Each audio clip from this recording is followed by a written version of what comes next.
my name is Emma Jean. If you're new, welcome to my channel. I know, it's Friday, but change of plans, okay? Oh, and first of all, I wanted to introduce myself first. My name is Emma Jean and I am a certified yoga instructor of 200 hours, and I wanted to tell you about how I theme my yoga classes. Okay, now we're gonna get to what's really important here.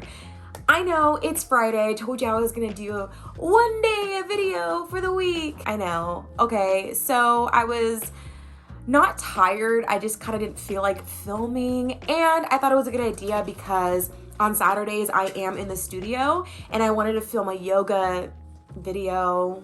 So I decided that I'll film one for today and then one for tomorrow. So technically you're still getting the 5 videos a week. I am ready. I'm so glad it's Friday. I did work all week during my spring break, but I did do some fun things. Like I went out and went wine tasting and hung out with my family, hung out with my friends. I do feel so much rested. Oh yeah, and I took a bunch of naps too. I'm also having some black tea, some peach black tea. Try not to have caffeine when I'm not in school because it's not necessarily needed. And again, I'm just trying to rest up before going back to school and build my tolerance back up with caffeine. But while I talk to you about how I theme my yoga classes, I am going to be doing my hair. I know, it's crazy. And be doing probably like a nose strip or something like that. My skin does look clearer, right? Like I feel like a week ago it didn't look like this, and I am very proud of myself. I feel like I have my life together because I had a week off school and I'm just cleaning my butt off because I know once I get back to school I'm going to have no life. I'm going to have no time to clean. The dishes are going to be dirty all the time. All right, let's get started. Yes, before I get started, you're probably like, where did you get that thing from your nose? Yeah, I just put it on and I need to pluck my eyebrows because they're super hairy. But I do want to say that every yoga class is different. Duh, of course. Every teacher has their little spice, their little personality that brings on to the yoga class. But I do want to say that at the place that I work at, we learned and went through training that we do have to go with a theme that is integrated in class. And I'm really glad that I learned it that way. I feel kind of rude, like not looking at you, but the deed has to be done. Like this is looking hairy. And again, when I go back to school, it's going to be hairy again. So I need to do it now or it's never.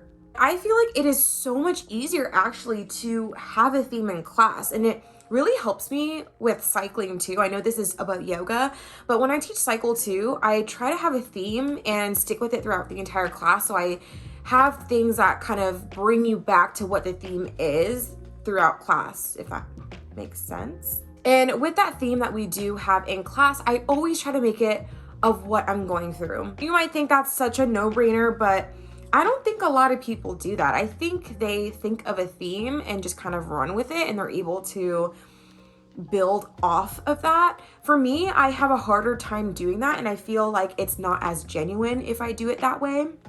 For example, when I finished going through yoga training and then I started teaching class, my theme was to get out of your comfort zone, because what I did was go through training, I went through auditions, and that was definitely out of my comfort zone because I had to perform or try out in a bunch of different people. Not only people or other instructors that were also trying out that I had to perform in front of, but all of the managers of all of the studios that were from San Diego. I was so scared, and it's something that you are excited for, of course, but if you're going to be nervous, you're doing something that you love, but you're doing it in front of people that it's just intimidating, and they are managers. They are looking at you. Before the auditions, you were given a form and you write all your information, as well as studios that you were thinking of wanting to teach at. Those managers can see those papers and see that it's you. And when you know that they're watching you and how you perform or how you teach and how you interact yourself with the students, it is nerve-wracking and it's definitely outside of your comfort zone. So I like to do things like that. Whatever I'm going through, I like to make it as a theme, because if it's something that I'm going through and I can share, it makes it genuine and it makes it real. It makes it feel like I am teaching something that other people can relate to in class. All right, second thing, second eyebrow. I always like to make it positive. Duh. Again, always I'm not always going so, I cannot speak. The thing is that I am not always going through something positive. If I am going through something negative, I will turn it positive. For example, coworkers will ask each other if we can sub for each other. When it comes to yoga, I love subbing for PM classes. I'm more of a night gal. For taking classes, I can do either way. I can take it in the morning, or I can take it afternoon, I can take it in the evening. But for some reason, when it comes to teaching, I used to have regular class of teaching 9:30 in the morning. And let's just say I like teaching in the evening more. I don't know what it is, but I feel like my mind is way too jumbled for me to teach in the morning. And when I teach in the morning, I get sleepy, which is what I like to do at night. I don't know, but it's not that way when I practice yoga. So that's why it's weird. I just feel like every time I teach in the morning, I'm not very fond of it. I will keep trying, I will keep doing it, and I still like it, but I would not like to take on a class or teach a class that is a morning, and it doesn't really work out with my schedule anyways. So with that, it's pretty negative, right? And you would think, well, how could you make that into a theme? Probably say something like, any chance that you have at you, definitely take it, because you never know what opportunities are going to come to you. You never know what the outcomes will be. You never know if you're going to like it or not. Something along the lines like that. Am I grabbing any hair? Those tweezers are not the best, so I will try and find my better ones, but for now I think these are good to go. All right, my last one.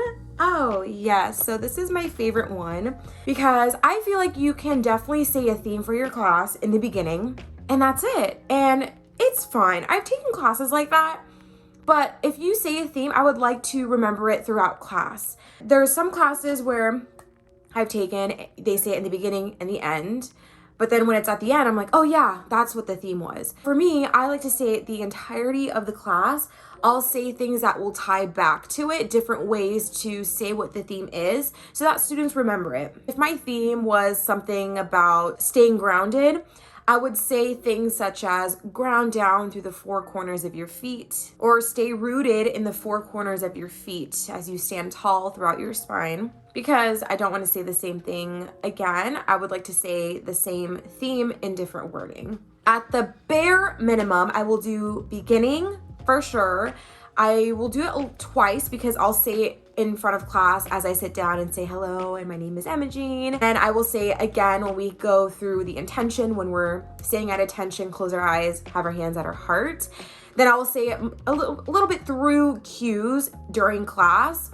I might say it again once we rest in child's pose for any reason, or if we're resting in downward facing dog. And then again towards the end. Sometimes I'll say something just one more time, little short summary. Am I writing a paper? A short conclusion, or how do I say this? I guess a way to seal in the practice.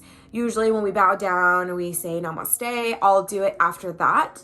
Just so I thank them for coming to class and that they enjoyed the theme. And I'll say something like a story that will tie it in, make it a connection that way. And I've noticed when I do that, when students do walk out and I ask them how class was, they'll give me feedback, say that it was great, say that it felt good, and then they'll talk about what I said during the theme, or they'll talk about or bring up the story that I mentioned in the beginning or at the end of class. Usually it's at the end, because what I do is I'll say something that will connect the theme to yoga and how it can be applied to the real world out there. And that, you guys, is how I theme my yoga class.